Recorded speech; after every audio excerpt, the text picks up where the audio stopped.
This is our third year jarring our own tomato gravy, and I am super excited. That means more excited than excited. We've learned a lot in 3 years.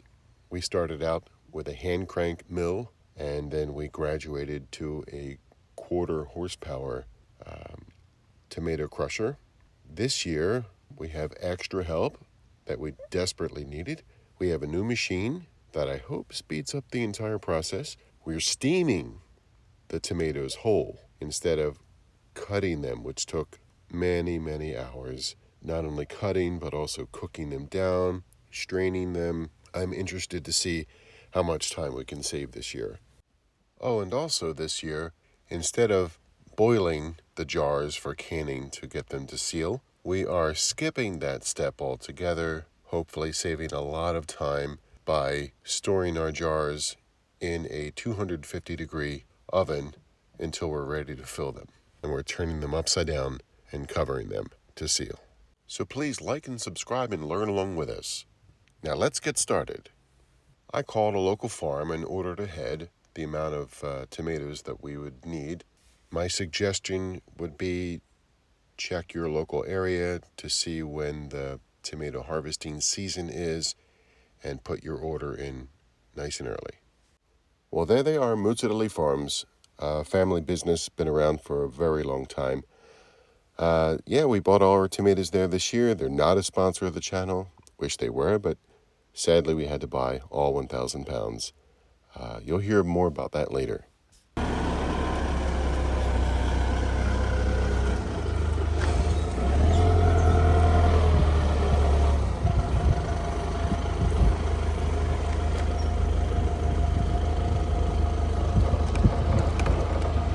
My old truck has seen better days, I know.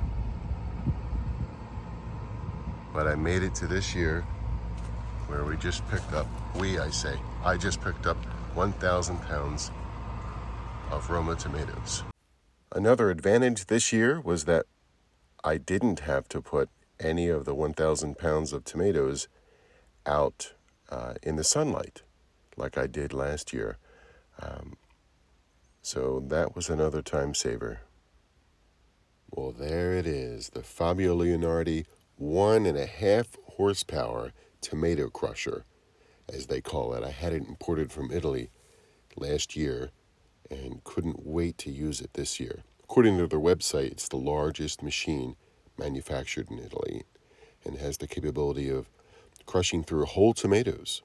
So I'm hoping to save many hours that were spent last year cutting and partially cooking down the tomatoes.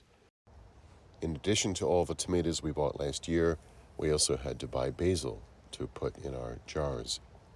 This year, however, as you can see, I grew my own basil in a raised bed garden.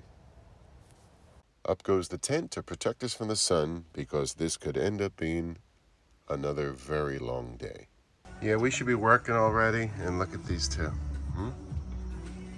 Hey? We need to have breakfast to get energy to help you.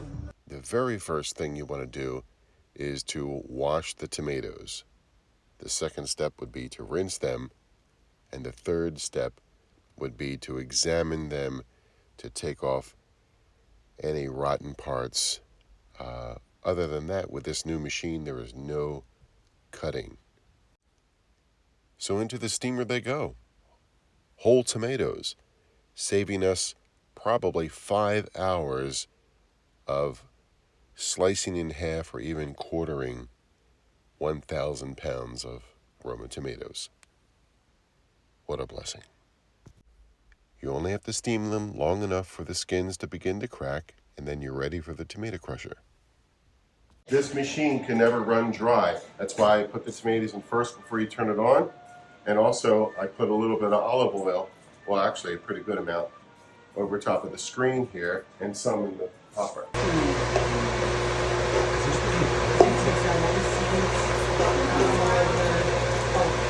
As you can see, we reprocess the skins and the seeds at least once, and take notice, you'll see how thick it comes out.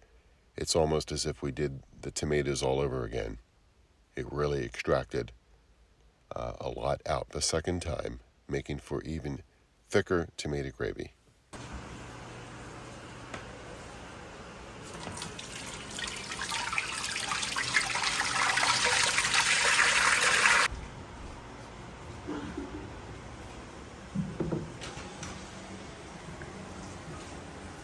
What do you think so far, Chris? Production's going well.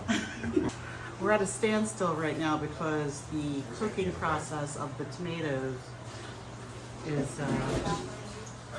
the pot's full. You have to start In jarring. layman's terms, the pot is full. The pot is full. We have Okay. to start jarring. And the bucket's full too over here. And some of us need a break. While we're at a standstill, I just wanted to mention that the 5-gallon buckets we are using are food grade buckets. I wouldn't suggest using any other. Don't know if you noticed, but I modified this 80-quart pot, also imported from Italy, and inserted a brass valve in the hopes of making it easier to fill the jars. After we take them out, the hot jars out of the oven, we're going to put them here. I'm going to put a teaspoon of salt. They have to be filled with sauce up to the rim, no higher. We'll put a bay leaf in, put the lid on tight, turn it up. Basil, sorry. And then we put the lid on tight, turn it upside down and cover it.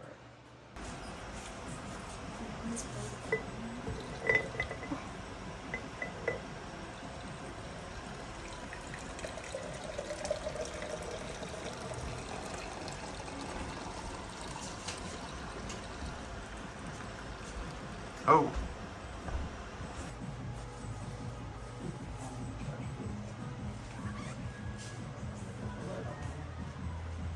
Wait, where the salt? The salt one? Yeah. Okay. And then the rest goes on.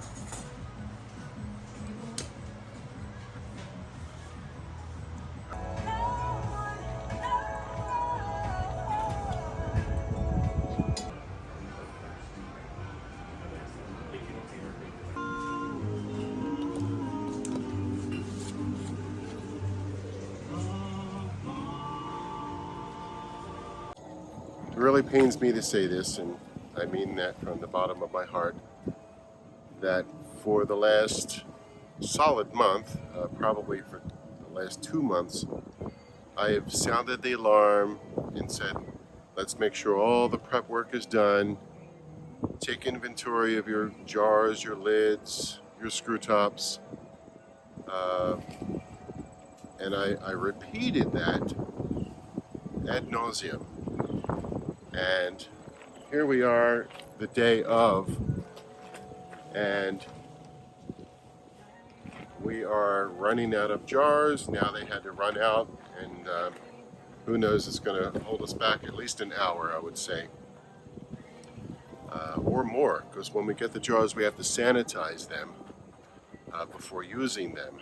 So I must say that I'm very disappointed. The tomato crusher worked so well, so efficient, that they couldn't keep up with me filling jars. I filled the 2 food-grade 5-gallon buckets that I bought, and I started taking my wife's pots and pans out, filling everything I could. I wasn't exactly watching, and I made a mess, as you can see. Even with my wife and sister-in-law running out and buying 6 more cases of jars, we still ran out of jars. So we didn't really get to finish 1,000 pounds. I would say we did the equivalent of last year's 750 pounds. So sadly, we are left with lots of extracted tomato and raw tomato. No more. I'm gonna put mine in the oven. Yeah, look at all the bugs coming out of it. Yeah. Get up here. They're fruit flies. They only last for like 13 days. Marion, I don't want that crate in my kitchen. Kratz, just don't talk to me, all right? I wasn't talking to you. I was talking to Well, myself. don't talk about me while I'm standing right here. talking Wait till to I leave. myself. Wait till I leave. Look at this place. This is a nasty place. What are you collecting over there? Don't worry about it, Grox. Don't worry about it. Yeah, don't worry about it. Don't worry about it. Thank you. Yeah, don't worry about it. Stuff. You know? Because there's flat ones here, that's why. Oh. Yo, don't cut that out. Yo, we look like gavones. Gavone it up. Thieves, Oh, here's thieves. another one. Here, put this in your. Here, look. Your compost. There are two reasons I believe this happened. One, because the machine is so efficient and really extracted everything. We had less waste this year than last year. And two, in the mid-Atlantic region of the United States, we got lots of rain, too much rain at one time over the course of maybe 2.5 weeks. And sadly, the tomatoes that we picked up were huge. They were very plump, very full of water. For me, this is the saddest part of this video, where I have to throw away 35 to 40 gallons of perfectly good tomato. In Italian, we would say che peccato. What shame. What shame.